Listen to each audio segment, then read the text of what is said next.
I'm going to talk about the scoffer today in the book of Proverbs. It ties in with the naive and the foolish, and now we get the scoffer. Now, what we'll see is all of those terms are interchangeable in lots of ways, but there is a graduation, and the top of that graduation is the scoffer. He's the one that causes the most trouble. To scoff is to speak derisively, taunt, to laugh at, and mock.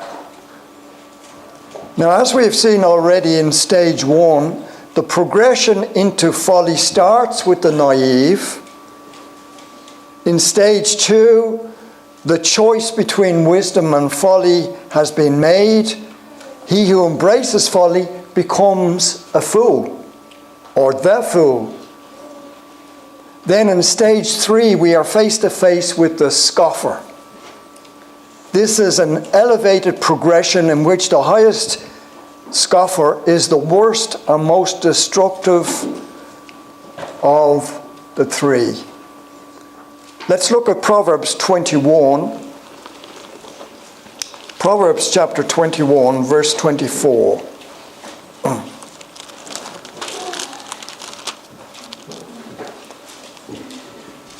He says, proud, haughty, scoffer are his names, who acts with insolent pride. I'll read that again. Proud, haughty, scoffer are his names, who acts with insolent pride. I want us to see that from beginning to end, folly, foolishness, and scoffing are of no value whatsoever to those who embrace it. And just before we explore that, let me just say, like the fool, the scoffer is morally perverse. In other words, he's stubborn and willful in wrongdoing. He's morally perverse. But again, I stress, he is not mentally deficient in any way. He's not mentally deficient. So just because a person is called the fool in Proverbs, God is not saying that he is without intelligence. He's not saying that he's without mental capacity and the ability to achieve great things. He's not saying that at all. He's just saying that he is morally perverse. He's childishly willful in terms of wrongdoing. He's going to do what he's going to do, and nobody's going to tell him otherwise.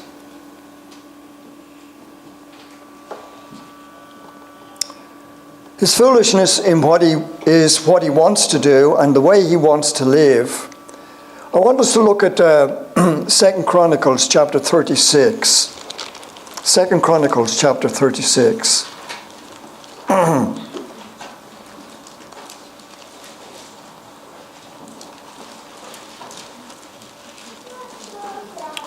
What we'll see from these verses is that from the king down to the farm worker, all of those in Israel at this time were being disobedient to God, and it's worth seeing how it expresses what they were doing. 2 Chronicles 36, verses 15 and 16.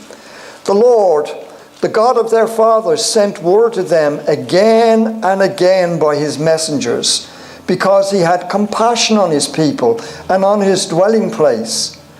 But they continually mocked the messengers of God, despised his words, and scoffed at his prophets, until the wrath of the Lord arose against his people, until there was no remedy. Now, in their pride, and as you can see, they had moved away from the Lord. They had moved away from his word. They were not listening to the prophets. They didn't want correction. They were into idolatry. They were into immorality. They were into living the life, having the crack. Everything was about fulfilling your own desires and your own wants. So here they are, and they think they're superior to those spiritual brethren of theirs who are trying to do what is right, to walk in the way of righteousness, and to carry out God's commandments. And they would jeer these people, mock at them, especially the prophets when they were telling them that the doom was coming. You need to be prepared. Change now. Return to God before it's too late. Oh, get lost. Nothing's going to happen. It's the same today as it was yesterday, as it has been for 1,000 years. Nothing's going to happen. So here they were mocking and scoffing and despising the word of God. And that's the practice of the scoffer. The scoffer acts with insolent pride towards man and God. So it's I don't believe God exists, or if he does exist, I don't want to listen to his word, and I don't want to walk in his ways. Now you can do that two ways. You can do that intellectually, and you can do that by your deeds, or you can show that that's what you believe by your deeds. You're an atheist in deeds, is what it is. But what he doesn't recognize, what he doesn't realize, is that when pride comes, then comes dishonor. Now that's what the scripture says. When pride comes, Proverbs 11 verse 2, when pride comes, then comes dishonor. Now, you see, it's hard to convince them that that is the case, because the experience is when usually you become proud because you have something that other people don't have. And for most people, it's material things. Successful in business. Or whatever. Maybe they were born into a family where they would inherit title deeds and they would inherit a peerhood or whatever it is. Maybe they'd be called lords or whatever else. Whatever it is that makes you stand out from the crowd, helps you to be proud, to look down on the rest of humanity. And these people, in their pride, do not realize that actually it's not leading to the honours that really are honours indeed, but you'll get your reward. There'll always be people to tell you how great you are or how well you're doing. There'll always be people to encourage you in your wrongdoing and think you're a great person. Most people in the world think a person who is a multimillionaire is a great person. They want to be their friends. They want to be close to them. It's like a successful pop star or a successful sports star. People look up to them.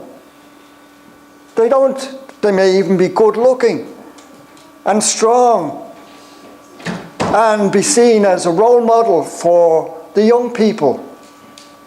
But they don't recognize what their character is like. They don't want to see what they are really like on the inside. And therein lies a problem for us. We're all too superficial in this age. Everything's about appearance. And we can be deceived by appearances. Appearances do not tell the whole story. I'm not saying appearance is not important. It can be important. But it's not the whole story. You've got to have the appearance being a manifestation of what is on the inside, not a cover-up for what's on the inside in you as a person. If it's a cover-up, you're a hypocrite. But if it's a reflection of what you are on the inside, then at least you're consistent, even if you are evil. At least you're consistent. Pride goes before destruction. Proverbs 16 verse 18.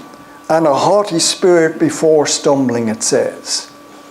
It goes before destruction because that's where it leads us to. And it causes us to stumble. At the end of the day, the pride, as it's manifested in the scoffer, is his Achilles heel. That's the one point where he can be brought down and humiliated.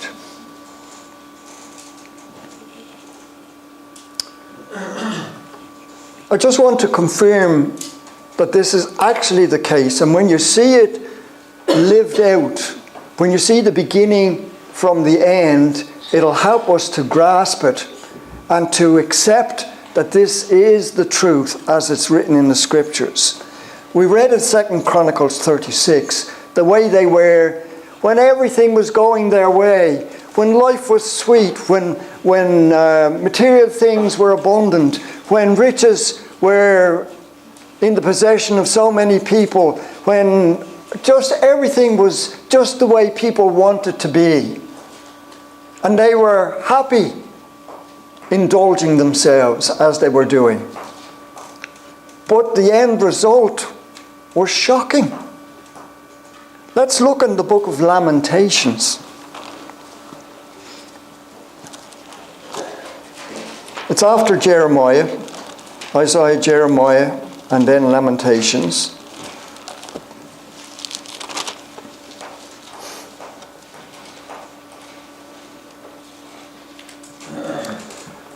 One of the points that the writer Jeremiah makes of about the whole situation that he came through, personally came through, he says in verse 9, her uncleanness, and he's talking about Israel, he's talking about the people of God, her uncleanness was in her skirts. That's the idolatry and the immorality that was going on. She did not consider her future, therefore she has fallen astonishingly. She has no comforter. See, O Lord, my affliction, for the enemy has magnified himself.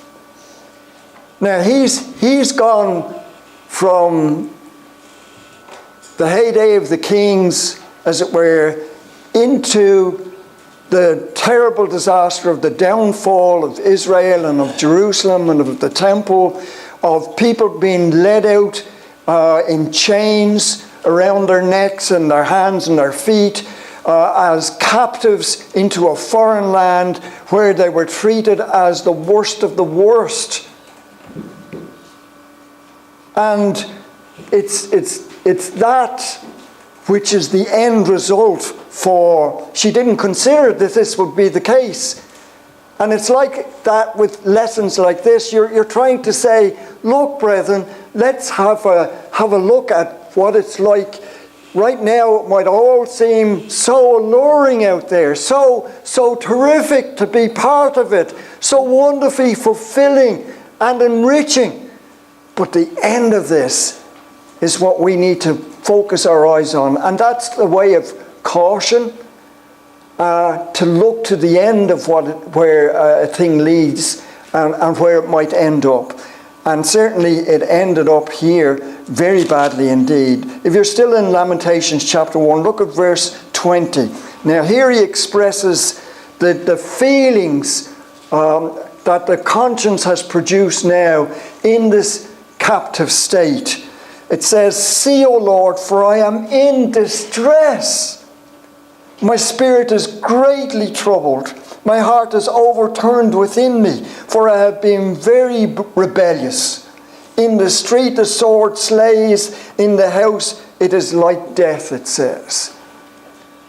Here's the distress of knowing that you have been very rebellious. And this is a righteous act on God's part to punish me in the way I'm being punished. And to know that I've brought on the catastrophe in my own life. And it's ended up to where what I thought I had, I've lost. And what I was told I could have, I can't have now. But it's too late. There's a point at which it's too late. You can't change.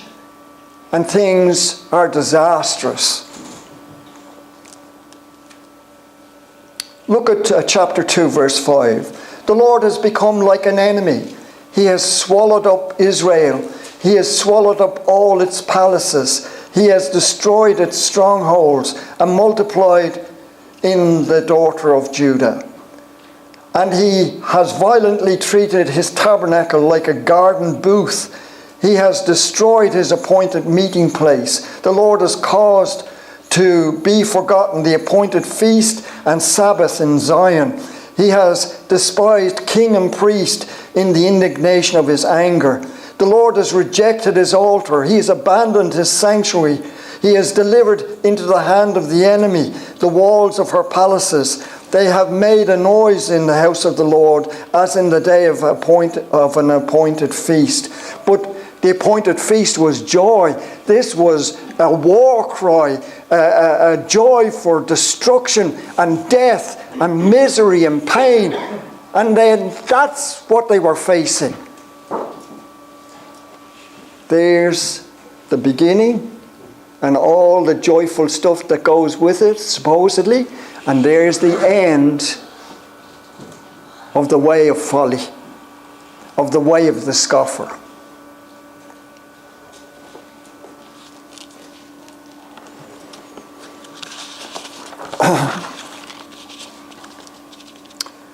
To see the beginning and the end of folly and the scoffer's way should help us to reject the enticement to walk in that way. Why? Because it's disastrous. If a man gains the whole world and loses his own soul, what profit is that to you?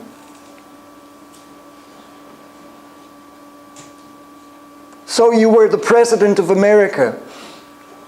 What good will that be when you die, and you die in your sins, and you stand before God and are rejected? What good will it be?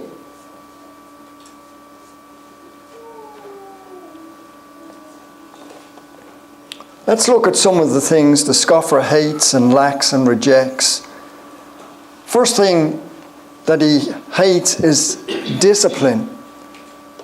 The Holy Spirit teaches a wise son accepts discipline, but a scoffer does not listen to rebuke. Proverbs 13 verse 1. A wise son listens to a rebuke. Now I know, and I think it's not just the Irish, I think all humans have this trait. We hate to be told we're wrong. We hate to be told we're wrong. Your son hates you if you're the father telling him he's doing something wrong. And we might use the word hate in the same sense as they use it in the Old Testament. He loves you less when you're telling him that he's wrong. But there's still that resentment. And it doesn't go away. Even as old as this, you still feel a sting, a pang, when somebody says you've done wrong or you did something that was stupid or foolish. And at that moment in time, you've got a choice to make. You've got to say, now I've heard the rebuke and I'm stung by it. I feel the sting of it. But am I going to respond by accusing back? By making accusations against the person who gave me this rebuke?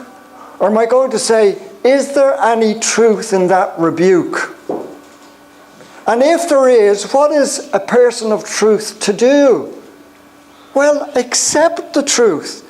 If the truth is the rebuke, accept the rebuke and decide to change what is wrong so that you don't have to be rebuked again for that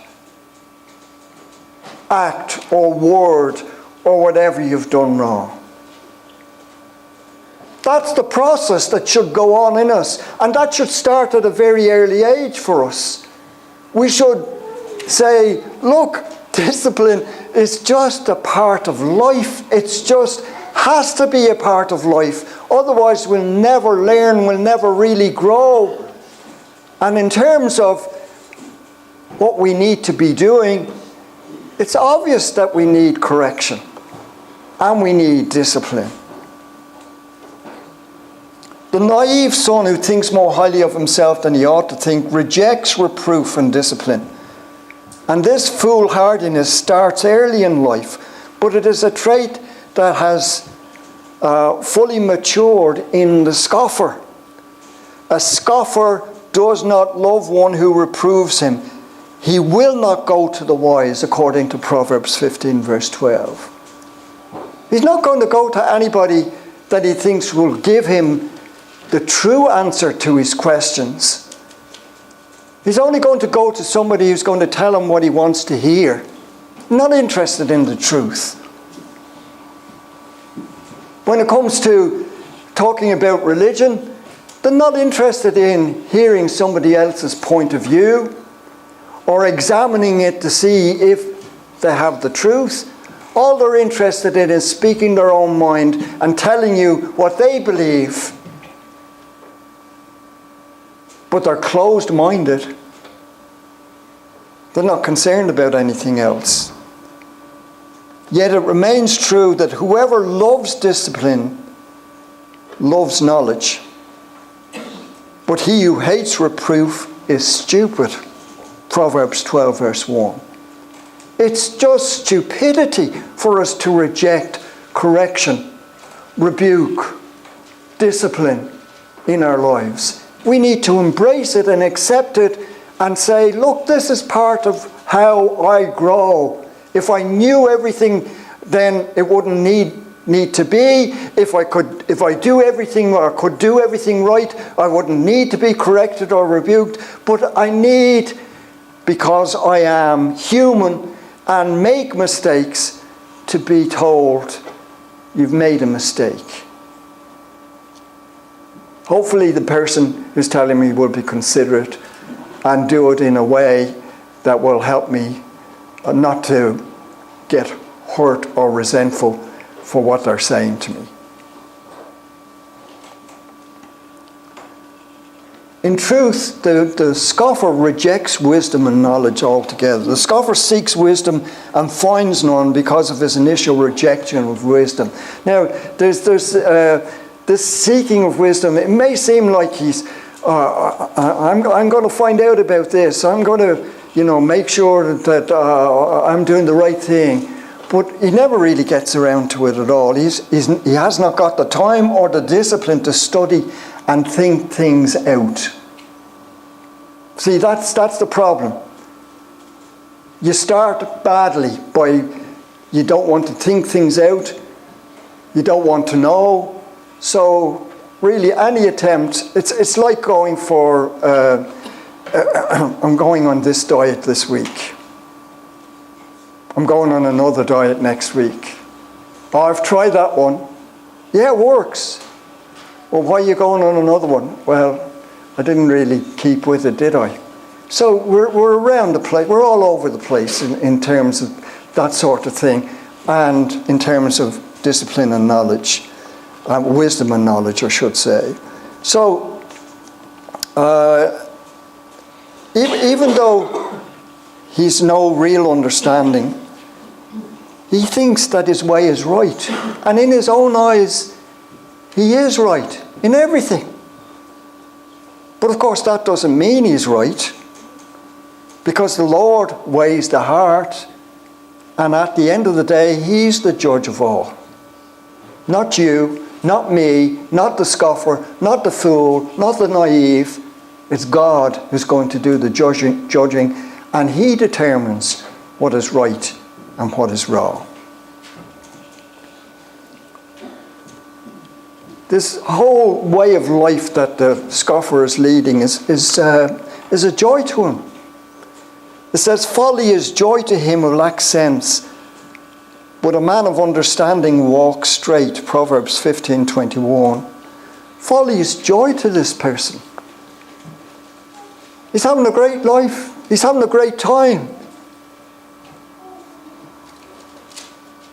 Doing wickedness is sport to a fool, according to Proverbs chapter 10, verse 23a.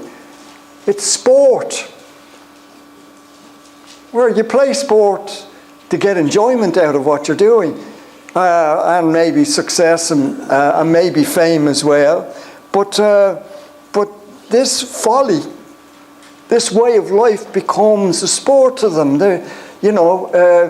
It's not life is not serious. This is the game playing that goes on in life, and there's a lot of it. He enjoys being in competition with others. He loves the cut and thrust, the victories and the spoil of such hurtful verbal jousting. For he cannot sleep unless he does evil, and he is robbed of sleep unless he makes someone stumble. That's a nasty person. And there are nasty people. And they do nasty things.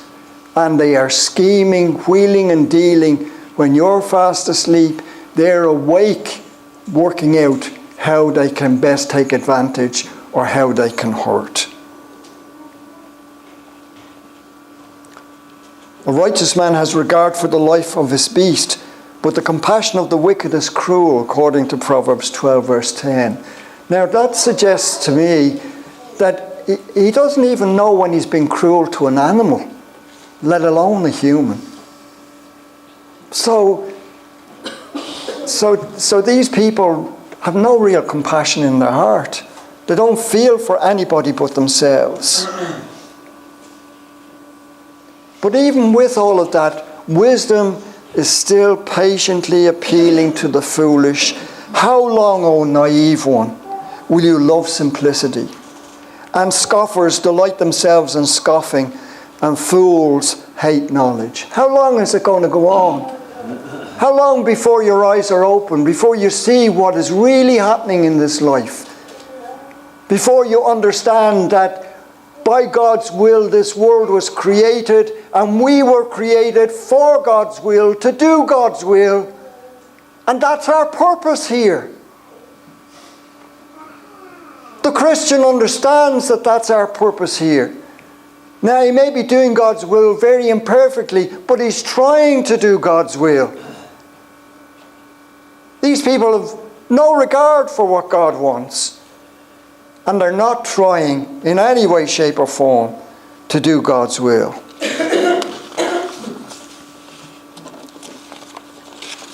I want to remind us again that this sort of development, this progression to being a scoffer, doesn't happen overnight.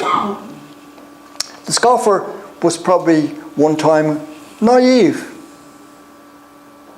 Hadn't made up his mind as to what way he was going to go. But when he was old enough to choose between God and himself, he proudly chooses himself. He rejects the invitation to be wise and chooses to walk the path of folly. Instead of fearing God, the fool despises wisdom and instruction. There's no fear of God before their eyes. And now, once God is rejected, the only other God there is yourself. You can pretend it's money or business or success or fame or anything else. All of those things are to enhance the self. So it's you are completely your own life giver, your own protector, your own you are your own success. You will make yourself what you want to be. And we were told in years past that if you think it, you can do it. You can be what you want to be. That may be more so in America than it is over here in Europe or in Ireland.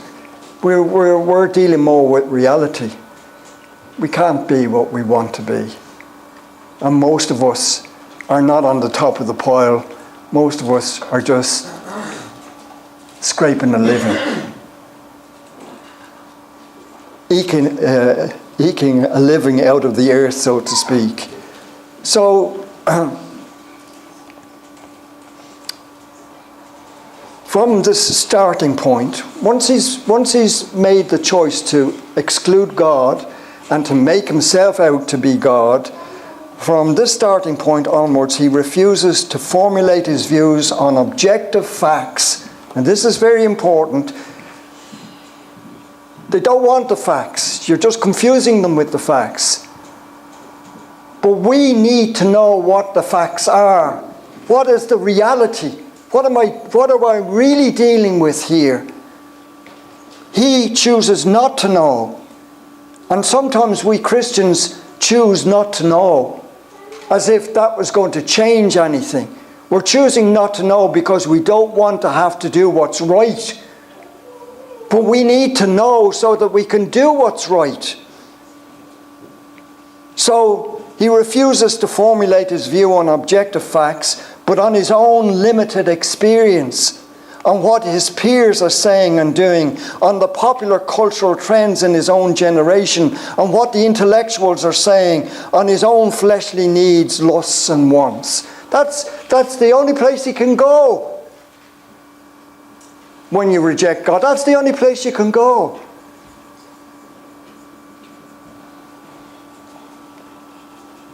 He leans on his own understanding and trusts in his own heart. Find any affinity with him?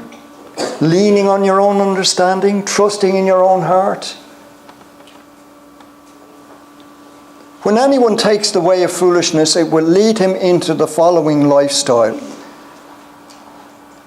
And I'm going to be reading from Ephesians chapter 4, 17 through 19.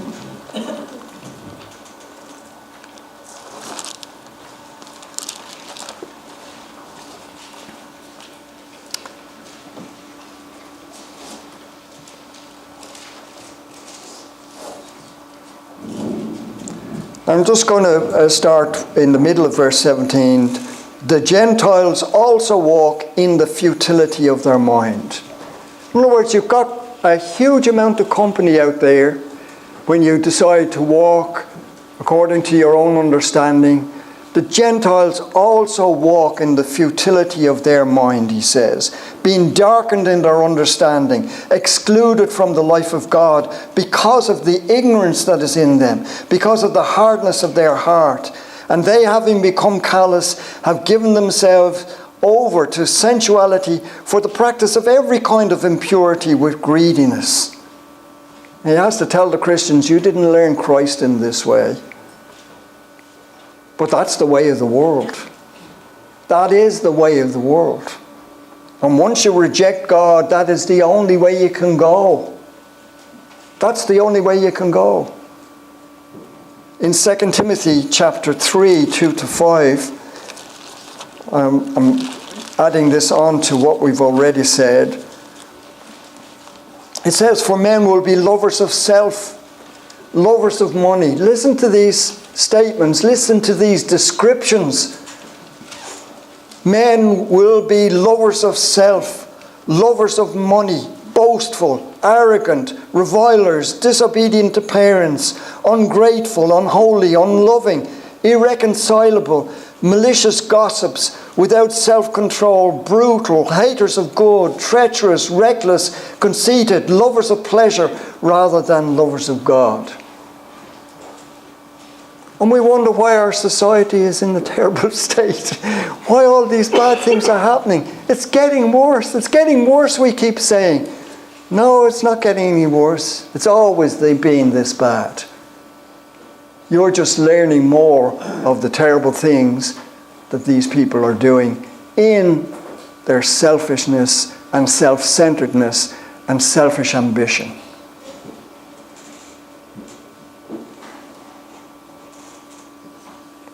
Such foolishness leads to chaos in society and chaos in the individual's life.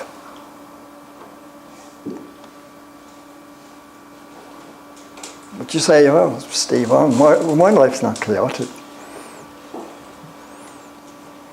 No?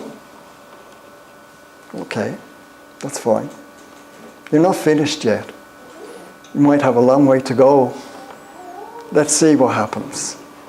Let's see what happens. Hopefully, if you stay with the Lord, it won't become chaotic. But there is chaos. There's no doubt. There is disorder in every evil thing, even for the Christians. So what must it be when you're going on your own understanding and when you're seeking to please yourself first above everybody else? Anyway, no matter how wrong he is, the fool is always right in his own eyes. So, there's no convincing him here. He's living a broken life. And unsurprisingly, after every misadventure, he still returns to his waywardness because in his heart he is willfully and obstinately perverse.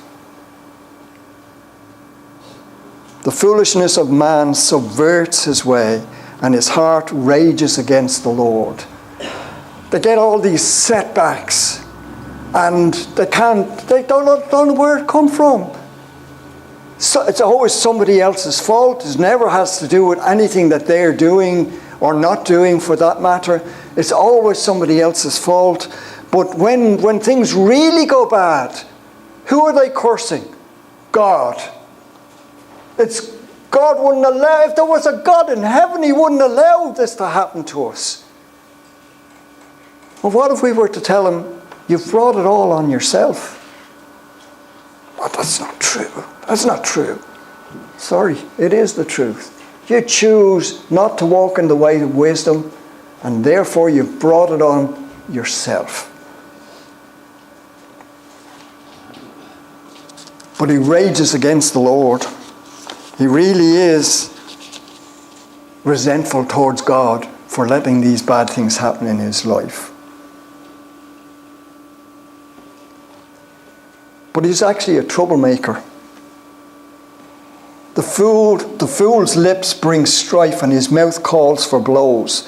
A fool's mouth is his ruin, and his lips are the snare of his soul. The words of a whisperer are like dainty morsels. They go down into the innermost part of the body. Proverbs 18. There's a few verses there, 6 through 7, and extra ones there for you to look at, to see how the tongue is such a dangerous thing. And they use it without thinking. It's like driving a car without thinking what you're doing, or without obeying any of the rules. There's going to be a massive crash. There's people going to be killed or maimed. And they use the tongue in that way, irresponsibly. And inevitably, it causes problems. There's one who speaks rashly like the thrusts of a sword. Dig it into you.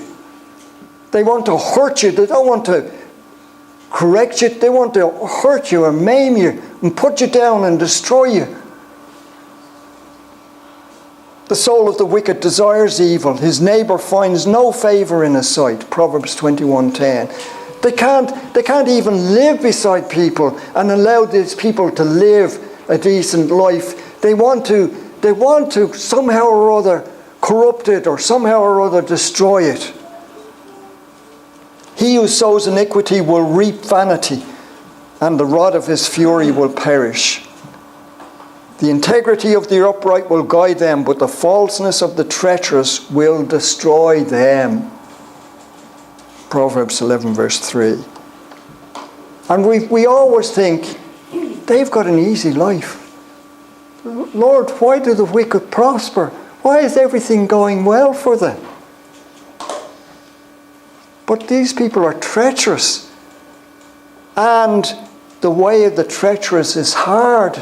So don't be fooled into thinking you've got to do the suffering, and they get no suffering whatsoever. They do, and it is difficult for them. Riches and intellectual material are his security blanket, A rich man's wealth is his strong city, and like a high wall in his own imagination. I was impressed by that, Proverbs 18, verse 11.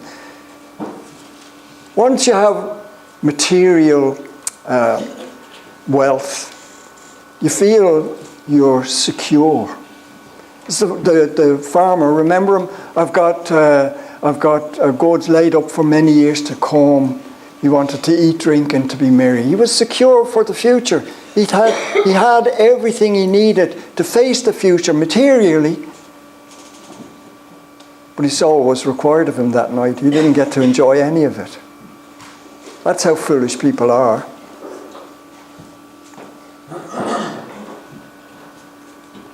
Getting treasures by a lying tongue is a fleeting vapor, the pursuit of death. Proverbs 21:6. I've got to work morning, noon, and night. I've got to establish myself. I've got to have enough for my family, more than enough for my family. I've got to build a wall around me with these possessions and with my salary or my income or whatever, my treasures. That's what it's going to do for me. I don't need to be afraid once I've got the power. With the money, I've got the power. I can do what I like.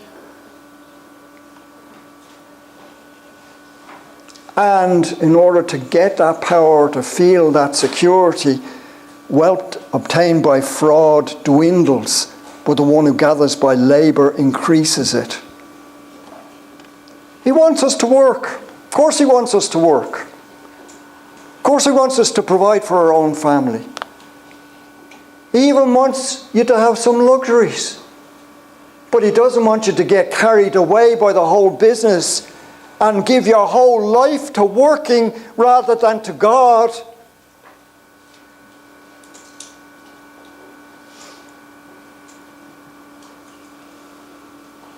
Give your whole life to material things rather than to spiritual pursuits.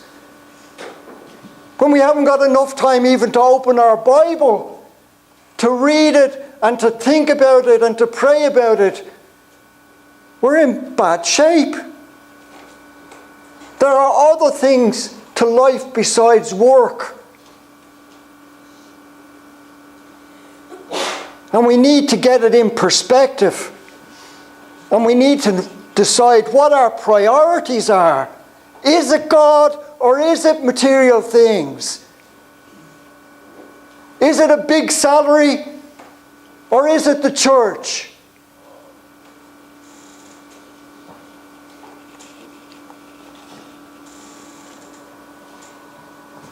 Proverbs 23, 4 and 5 tells us, let's have a look there and we'll read it together.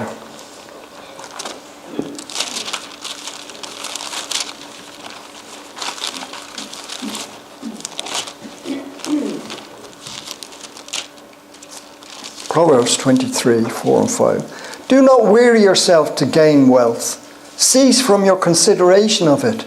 When you set your eyes on it, it is gone. For wealth certainly makes itself wings, like an eagle that flies towards the heavens. The more wealthy you become, the more bills come in, the more you have to pay out. When you started out in work, you probably earned pittance by comparison to what you might be earning now. But you couldn't manage then, and you still can't manage now. So it never changes. There's always, it's like putting water into a leaky basin.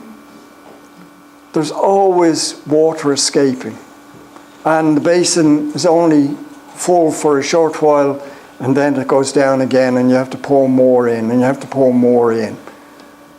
It's a never-ending story.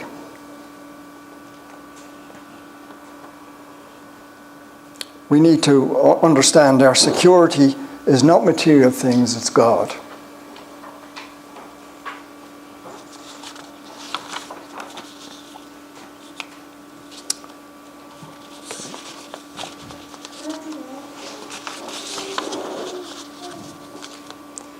Let's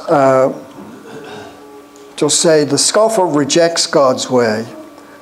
The rejection of wisdom is a rejection of the Lord's way, as the following story will show. I'd like us to turn to 2 Chronicles chapter 14.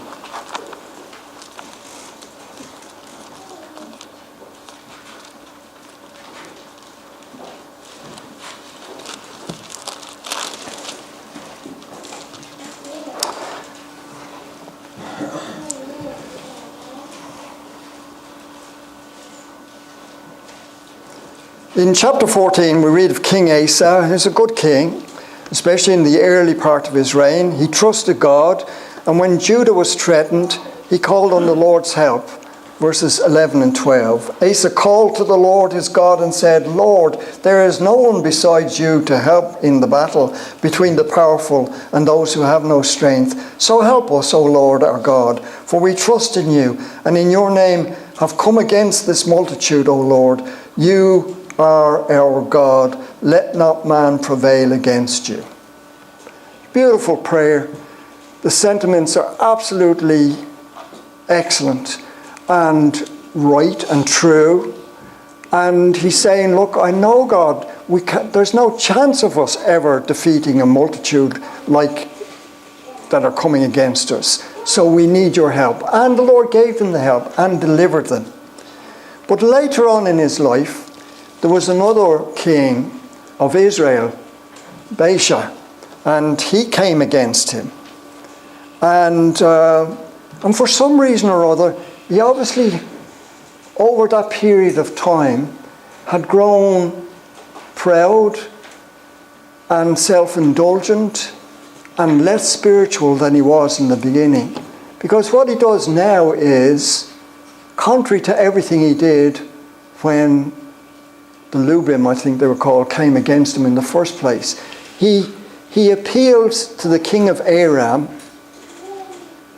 to take out Baasha and his army so that he won't be successful in trying to overcome Judah. And the Lord had to send him a messenger. So 2 Chronicles chapter 16, verses 7 through 9. This messenger's name was Hanani. At that time Hanani the seer came to Asa, king of Judah, and said to him, because you have relied on the king of Aram and have not relied on the Lord your God, therefore the army of the king of Aram has escaped out of your hand. Were not the Ethiopians and the Lubim an immense army with very many chariots and horsemen? Yet because you relied on the Lord, he delivered them into your hand. For the eyes of the Lord move to and fro throughout the earth, that he may strongly support those whose heart is completely his. You, listen to this, you have acted foolishly in this. Indeed, from now on, you will surely have wars. Asa was angry with the seer, and he put him in prison. For he was enraged at him for this.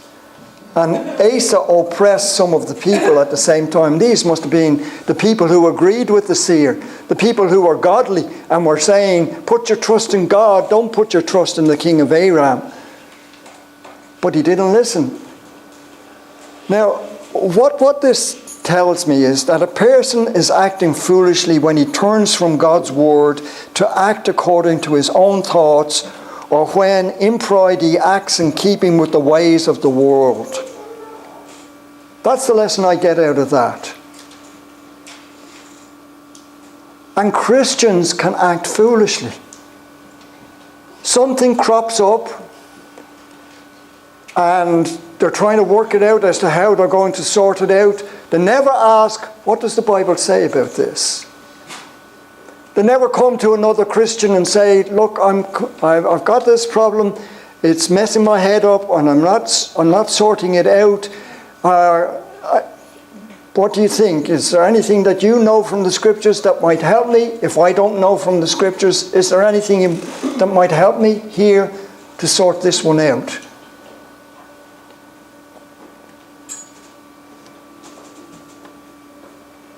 If we Don't try and ask that question, what does the scriptures teach? What does it tell me about this situation that I should know and the way to go? Then we're going to act foolishly, because we're going to revert back to, well, my understanding or the wisdom of the world is this. If that's what you want to do, you're going to do it. But I tell you, it'll lead to disaster. All right, let me conclude then. My last effort at trying to convince you to choose the right path for your life is to show you the contrast Proverbs makes between the outcome for the righteous man and for the wicked fool. The wicked earns deceptive wages, but he who sows righteousness will get a true reward, we're told in Proverbs. He who is steadfast in righteousness will attain to life, and he who pursues evil will bring about his own death. The perverse in heart, the obstinately or willfully determined to stay in the wrong and to do wrong, are an abomination to the Lord, but the blameless in their walk are his delight. Assuredly, the evil man will not go unpunished, but the descendants of the righteous will be delivered, we're told. Proverbs chapter 11, that's 18 through 21, if you want to look for it yourself. And on that basis, I'm going to say, please, please, please choose wisdom, God, righteousness, and life for yourself and your descendants. That's within your power today and every day of your life. Please make the right choices. Don't be a fool. I'll leave it with you.